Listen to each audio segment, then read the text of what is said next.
Hello students, how are you? I hope all are fit and fine. Student, we were doing chapter number 4, Economics, Food Security. In this chapter, we were doing about the food security, how state government keep food security, and today we were do about the stock wheat and rice and what happen if we store in excess.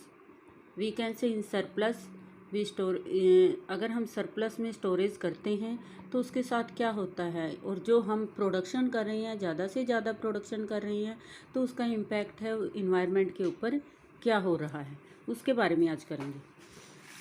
In July 2012 the stock of wheat and rice with FCI was 82 million turns.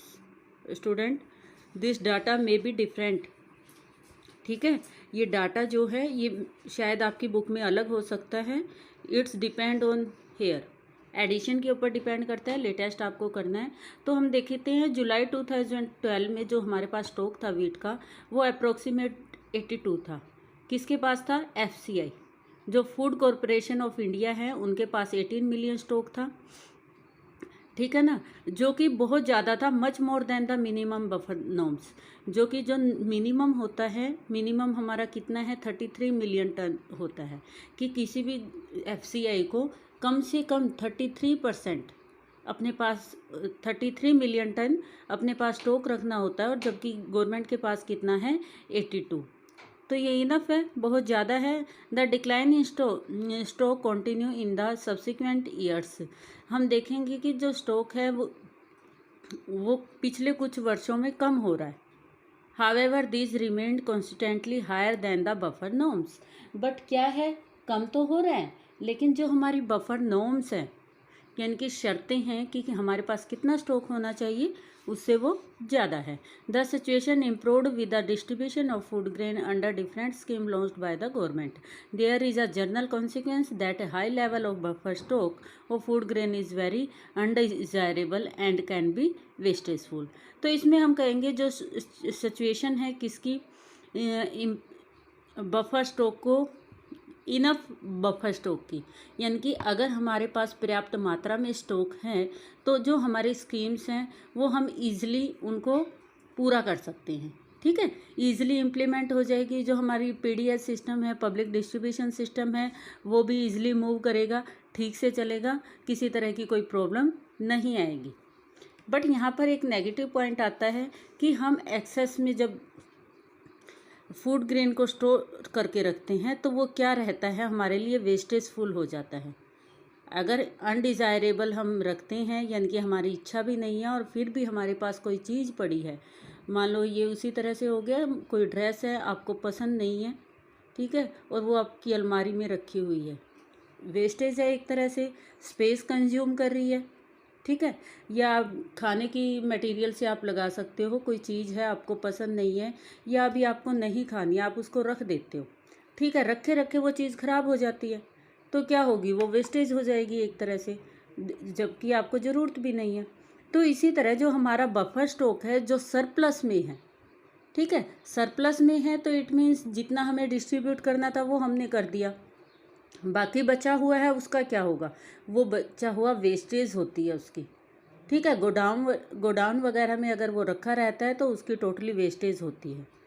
लेकिन wastage हो रही है, लेकिन लोग क्या कर रहे हैं, फिर भी उन्हीं चीज़ों का प्रोडक्शन ज़्यादा कर रहे हैं. हमारे पास ऑलरेडी एक चीज़ एक्सेस में है, लेकिन फिर भी हमें जो प्रोड्यूस करनी है हम उसी को प्रोड्यूस कर रहे हैं, तो ये भी गलत है.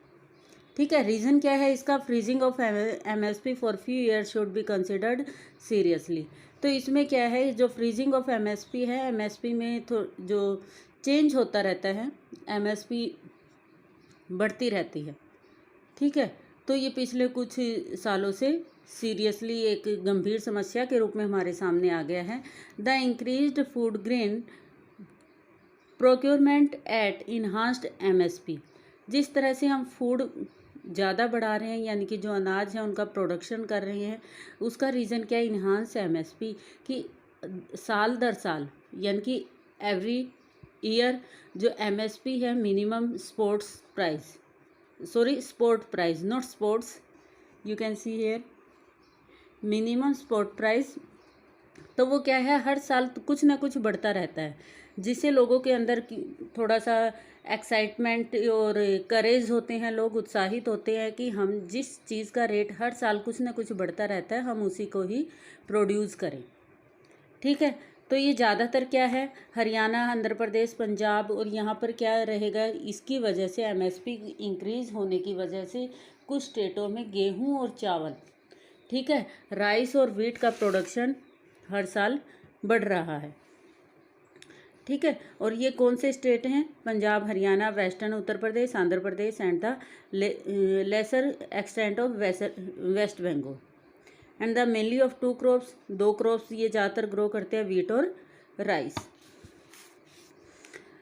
Particularly in the surplus state to divert land and production from production of coarse grain which is the staple food of the poor to production of rice and wheat, surplus होने की वजह से। ठीक है, एमएसपी अगर increase होती है उसमें क्या होता है, पर्टिकुलरली इन सरप्लस स्टेट, जो स्टेट हैं, अदर स्टेट हैं, वो डाइवर्ट हुए हैं किसके लिए, अगर एमएसपी इंक्रीज होती है हर साल, केवल पहले क्या होता था सिर्फ चावल और गेहूं के ऊपर एमएसपी इंक्रीज हो रही हैं तो लोग क्या है उनकी तरफ अट्रैक्ट है कि हमें गेहूं और चावल का प्रोडक्शन करना चाहिए, लेकिन गवर्नमेंट जो अदर हमारी क्रॉप्स हैं उनकी भी एमएसपी इंक्रीज कर रही है, हर साल बढ़ रही है, तो लोग क्या हो रहे हैं कि उसकी तरफ मोटिवेट हो रहे हैं कि हमें दूसरी क्रॉप्स, स्टेपल फूड जो है हमारे कोर्स ग्रेन है, ठीक है, कोर्स ग्रेन है जो गरीब, staple food for the people, जो लोगों, गरीब लोगों का भोजन जिसको हम कहेंगे मोटे अनाज, जैसे बाजरा, ज्वार वगैरह, तो मक्का, तो इनका प्रोडक्शन ज़्यादा हो रहा है। ठीक है, यानी कि गवर्नमेंट है वो मोटिवेट कर रही है कि आपको अदर चीज़ों का या अदर क्रॉप्स का भी प्रोडक्शन करना चाहिए। ऐसा क्यों हो रहा है, ऐसा क्यों गवर्नमेंट को ऐसा करना पड़ रहा है कि लोगों को मोटिवेट करना पड़ रहा है कि आप गेहूं और चावल को छोड़कर बाकी अदर क्रॉप्स हैं उनको भी आप ग्रो कीजिए, वो सबसे उसका मेन रीज़न है utilization of water in the cultivation of rice, कि राइस में जो वाटर यूज़ होता है, ठीक है, पानी जो यूज़ होता है चावल के टाइम में वो बहुत ज़्यादा होता है, एक्सेस में हमें वाटर उनको इरिगेशन के लिए चाहिए होता है चावल की फसल को, तो उसमें क्या है हमारा जो वाटर लेवल है, अंडरग्राउंड वाटर है, वो कम होता जा रहा है, जिसकी वजह से एनवायरनमेंट के ऊपर बैड इफेक्ट पड़ता है। ठीक है ना, और यही रीज़न है जो स्टेट डेवलप्ड हो रही हैं, एग्रीकल्चर की वजह से डेवलपमेंट हो रही है उनकी, जिन भी स्टेट की, तो उनमें जो प्रोसेस चलती है उस प्रोसेस का इफ़ेक्ट है इन्वायरमेंट के ऊपर बैड रहता है। ठीक है, जो हमारी अनदर मेजर प्रॉब्लम है वो क्या रहेगी, पीडीएस सिस्टम है जो हमारा वो इफ़ेक्टिव नहीं है। इफ़ेक्टिव कैसे नहीं है, क्योंकि कहीं कहीं पर तो क्या है, ऑल इंडिया में कहीं पर तो 1 kg है, 1 kg पर पर्सन पर मंथ, कि एक व्यक्ति के लिए एक महीने में 1 किलोग्राम ही जैसे गेहूँ मिलेगी, ठीक है, या चावल मिलेंगे, तो 1 किलो गेहूँ में ऐसे काम तो नहीं चलेगा ना, तो इसी वजह से किसी स्टेट में तो ये 1 kg है, ठीक है, और कहीं पर क्या होती है ये 300 ग्राम के आसपास रहती है। आप देखोगे 300 ग्राम पर person per month in state of Bihar. Bihar में जो डिस्ट्रीब्यूशन किया जाता है कि इतना कम डिस्ट्रीब्यूट होता है कि एक व्यक्ति के हिस्से 300 ग्राम अनाज आता है। ठीक है, Orissa and Uttar Pradesh in contrast the average consumption most of the southern state like Kerala, Karnataka, Tamil Nadu, Himachal Pradesh in the range of 3-4 kg पर पर्सन पर मंथ। तो हम देखेंगे जो हमारे डेवलप्ड स्टेट हैं, जैसे साउथ में केरला, कर्नाटका, तमिलनाडु हो गया, हमारे नॉर्थ में हिमाचल प्रदेश हो गया, तो यहाँ पर क्या है, यहाँ पे जो फूड मिलता है पीडीएस सिस्टम के अंडर मिलता है वो 3-4 किलो मिलता है पर पर्सन को पर मंथ के लिए। ठीक है, as a result the poor have depend on the market rather than the ration shop for their food needs in the Madhya Pradesh only 5% wheat and rice consumption of the poor. तो इसी तरह हम देखेंगे कि मध्य प्रदेश का है, यहाँ पर मध्य प्रदेश में कितना मिलता है, 5% वीट मिलता है, इनका टोटल कंजम्पशन का केवल 5% मिलता है। अब आपको एग्जाम्पल यहाँ पे ले लेते हैं कि आपको ज़रूरत है 100 रुपये की, ठीक है, लेकिन आपको मिल रहे हैं सिर्फ 5 रुपये, तो 95 तो आपको कहीं ना कहीं से अरेंज करने पड़ेंगे ना, जो कि बहुत ज़्यादा है। अगर आपको 50 भी मिलते तो आपको सिर्फ 50 अरेंज करने पड़ते, मतलब आधे भी मिलते जितनी आपको यूज कंजम्पशन है या नीड है। तो इसी तरह जो पुअर पीपल हैं उनको जितनी ज़रूरत होती है उससे बहुत कम अनाज उसको मिलता है। तो ये भी एक तरह से हमारा वीक पॉइंट है पीडीएस सिस्टम का। ठीक है, PDS dealers are sometime found restoring the malpractice like diverting the grains to open market.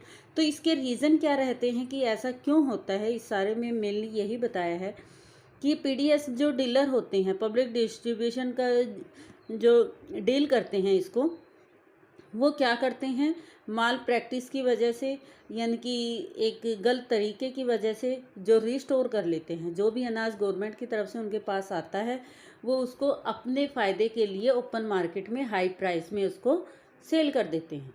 ठीक है, यानी कि बाज़ार में उसको बेच देते हैं और लोगों को वो चीज़ें नहीं देते जिनको एक्चुअल में उस चीज़ की ज़रूरत है। ठीक है, तो this has the prove to be a big problem. इसी तरह ये एक बड़ी प्रॉब्लम के रूप में हमारे सामने आई है। When ration shops are unable to sell the massive stock of the food grain pills of the FCI in recent year, there is another factor that has led to decline of PDS। तो इस तरह से जो FCI है वो जो ration shop है उनके पास प्रॉपर अवेलेबल भी नहीं करवाती कई बार। ठीक है, जैसे कि राशन लेने जाते हैं, जो भी राशन शॉप है वहाँ पे क्या बोल देते हैं, स्टॉक नहीं है। डिपो पे जाते हैं, डिपो बोलते हैं उसको, कि वो जाते हैं और बोलते हैं अभी पीछे से स्टॉक नहीं आया है। तो जो एक अवेलेबिलिटी ऑफ फूड है जो होनी चाहिए, हमने जब स्टार्टिंग में ही किया था चैप्टर का, वो पूरी तरह से इफ़ेक्टिव नहीं है, अच्छे से काम नहीं कर रही है, जिसकी वजह से भी जो पीडीएस है वो डिक्लाइन हो रहा है। Earlier, every family, poor, non-poor, has the ration card with a fixed quota of items such as rice। तब क्या था, जब राशन कार्ड था, राशन कार्ड में क्या रहता था कि सभी को सारे अनाज वहाँ पे मिलेंगे कम कीमत पे, फिक्स कोटा था। ठीक है, there were sold at the same low price every family, और हर एक फैमिली को लो प्राइस पे वो दिया जाता था। ठीक है, the 3 type of card and the range of the price is that you see did not exist. जब 3 तरह के कार्ड आ गए हैं, अब 3 तरह के कौन से हैं, बीपीएल है, गुलाबी कार्ड है, येलो कार्ड आता है एपीएल के लिए, उसके बाद जर्नल के लिए ग्रीन कार्ड आता है। तो इस तरह से डिफ्रेंशिएशन की वजह से जो पीडीएस सिस्टम है वो प्रॉपर काम नहीं कर पाता। ठीक है, these include low income family whose income were marginally higher than the below poverty line family। now with TPDS, जो टारगेटेड पीडीएस सिस्टम था कि हमें इतना तो ज़रूर करना है, तो उसमें भी क्या रहता है, डिफरेंट प्राइस रहते हैं चीज़ों के। ठीक है, तो इसमें जो लो इनकम वाली फैमिली है वो इसको क्या कर पाती है, जिसकी इनकम लो है तो वो चाहे अबव पावर्टी लाइन हो या बिलो पावर्टी लाइन हो, वो उसको अफोर्ड नहीं कर पाते। ठीक है, लो इनकम वाले कैसे अफोर्ड करेंगे, डिफरेंट होगी हर एक चीज़ की जो रेट है वो भी। Any family above the poverty line gets very little discount, और जो अबव पावर्टी लाइन है उनको बहुत कम डिस्काउंट मिलता है। The price of APL family is most as high as open market price, so there is a little intensive for buy this item from the ration shop. तो जब उनको थोड़ा सा मिलता है तो उनको ये रहता है कि हम यहाँ की बजाय जो हमारी दूसरी राशन शॉप है वहीं से, मार्केट से ही हम परचेज़ कर लेते हैं, तो उनको ज़्यादा बेनिफिट यहाँ पर नहीं मिलता। तो ये रीज़न है कि पीडीएस सिस्टम अच्छे से नहीं है, जिसकी वजह से जो हमारे प्रोग्राम है वो अच्छे से इम्प्लीमेंट नहीं हो पा रहे हैं, तो उनमें बहुत सारी कमियाँ आ जाती हैं, और जो उनको अनाज मिलता है वो भी अच्छा नहीं होता, यानी कि जो ख़राब होता है, और या रखे रखे ओबियसली है कि जब रखे रखे ख़राब हो जाता है तो उसको एज इट इज़ डिस्ट्रीब्यूट कर दिया जाता है। ये नहीं देखा जाता कि ये ख़राब है इसको रोक लेते हैं और जो ठीक है वो डिस्ट्रीब्यूट करें। ठीक है, इसका भी रीज़न है कि जो पीडीएस सिस्टम है वो डिक्लाइन हो रहा है। अब यहाँ पे role of cooperative in food security है कि जो कोऑपरेटिव सोसाइटी हैं तो उनका क्या रोल रहता है फूड सिक्योरिटी के अंडर। कोऑपरेटिव सोसाइटी में हम देखेंगे कि बहुत अच्छा रोल प्ले कर रही हैं ये। इसमें क्या है, India specially in the southern and western part of country, India के जो साउथ में है, साउदर्न जो इंडिया है और वेस्टर्न यानी कि गुजरात साइड का एरिया है, वहाँ पे क्या है, कोऑपरेटिव सोसाइटी हैं। उन्होंने अपनी शॉप हैं वो बना रखी हैं और जिस पे क्या रहता है, वो कम कीमत पर लोगों को चीज़ें देते हैं। जैसे एग्जांपल हम करेंगे, out of all fair price shop running in Tamil Nadu में है, अंडरलाइन करोगे यहाँ पे, around 94% are the being run by the cooperative. तो 94% क्या है, बिंग रन, 94% जो शॉप्स हैं वो कोऑपरेटिव सोसाइटी के द्वारा वहाँ पर चल रही हैं। दिल्ली में भी इसी तरह है। दिल्ली में कौन है, मदर डेयरी का एग्जांपल आप ले सकते हो, making strides in provision of the milk and vegetable to the consumer at the controlled rate decide by the government of Delhi.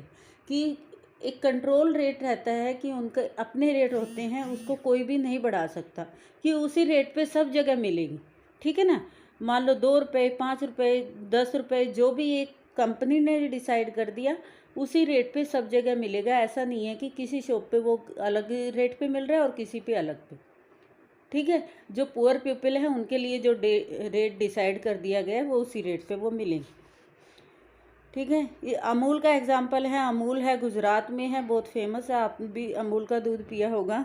ठीक है, एक मिल्क डेयरी है ये।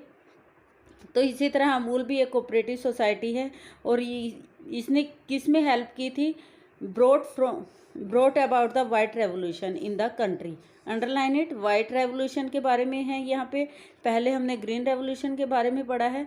तो इन्होंने अमूल में क्या हुआ था कि मिल्क का इतना ज़्यादा प्रोडक्शन हुआ था, इन्होंने मोटिवेट किया था जो विलेज के लोग हैं कि आप अपने दूध का उत्पादन करो और उसको सेल हम करेंगे।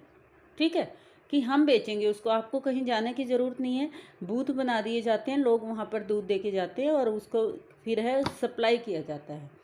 तो इस तरह से लोग ज़्यादा से ज़्यादा मिल्क का प्रोडक्शन करने लगे थे, जिसको हम क्या बोलते हैं, वाइट रेवोल्यूशन बोलते हैं हम, श्वेत क्रांति। दूध सफ़ेद होता है ना, इसलिए इसको वाइट रेवोल्यूशन बोला गया है। These are the few examples of many more cooperative running different part of the country in food security of different section of society। तो इस तरह से ये भी क्या है, एक फूड सिक्योरिटी के रिगार्डिंग काम करते हैं। जिस तरह से फूड सिक्योरिटी के अंडर क्या रहता है कि लो प्राइस पे आपको चीज़ें मिलेंगी, तो ये सोसाइटी हैं, ये भी कम कीमत पे जो नीडी लोग हैं जिनको ज़रूरत है उनको अवेलेबल करवाती हैं। सिमिलरली क्या है, ये महाराष्ट्र में है, महाराष्ट्र की जो Maharashtra academy of development science है, ADS है, has facility to network of NGO for the setting up grain bank and different regions. तो उन्होंने क्या है, बैंक ओपन किए हैं जो लोगों को क्या है, अनाज वगैरह उपलब्ध करवाए कम कीमत पर। ये क्या होती हैं, सरकार से अलग हट के कोऑपरेटिव सोसाइटियाँ काम करती हैं। ठीक है, कुछ सरकार का कंट्रीब्यूशन रहता है, कुछ प्राइवेट लोगों का कंट्रीब्यूशन रहता है। इसमें एक NGO होते हैं ये एक तरह से। ADS organise training and the capacity building programme on food security for NGO। तो NGO के लिए क्या करते हैं, वो कैपेसिटी बिल्डिंग प्रोग्राम है, ऑर्गेनाइज करते हैं। इसमें क्या रहता है कि आपको बताया जाता है कि आप किस तरह से अपनी कैपेसिटी को इन्हांस करोगे, बढ़ा सकते हो, यानी कि आपको किस तरह से फूड को सिक्योर करना है या आपको किस तरह से अपनी इनकम को बढ़ाना है। तो इस तरह की ये ट्रेनिंग देते हैं सभी NGO को, और या उनको ये भी बताते हैं आप किस तरह से गवर्नमेंट से हेल्प ले सकते हो। अब यहाँ ADS effort to set up grain bank, इन्होंने इसके लिए क्या किया, ग्रेन बैंक लोगों को अनाज प्रोवाइड करवाता है। ठीक है, to facilities replication through offer NGO and the influence the government policy on food security are thus being rich dividends।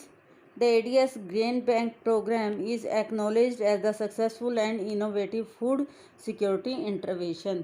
तो जो ग्रेन बैंक है एक नई क्रांति की तरह है कि लोगों को कम कीमत पर सरकार की सहायता से कि सभी को फूड ग्रेन प्रोवाइड करवाना। तो ये एक अच्छा स्टेप है फूड सिक्योरिटी के अंडर कि सभी लोगों को उनकी ज़रूरत की चीज़ें मिल जाए। ओके, आपका चैप्टर है कंप्लीट हो गया है। यहाँ पे फूड सिक्योरिटी के रिगार्डिंग बहुत सारे क्वेश्चन यहाँ पे बेटा राइज होंगे, तो उनको आप ध्यान से आप अपनी नोटबुक में राइट डाउन करोगे। ठीक है। वाइट रेवोल्यूशन क्या है, ठीक है। एनजीओ क्या है, एनजीओ ये ग्रेन बैंक क्या है। इसके अलावा जो हमने किया है एडीएस क्या है, ठीक है। इस तरह के क्वेश्चंस हैं वो यहाँ पे काफ़ी सारे अराइज हो रहे हैं इस छोटे से पैसेज में ही। तो I think this is sufficient for today. Next chapter we will do after periodic. Thank you.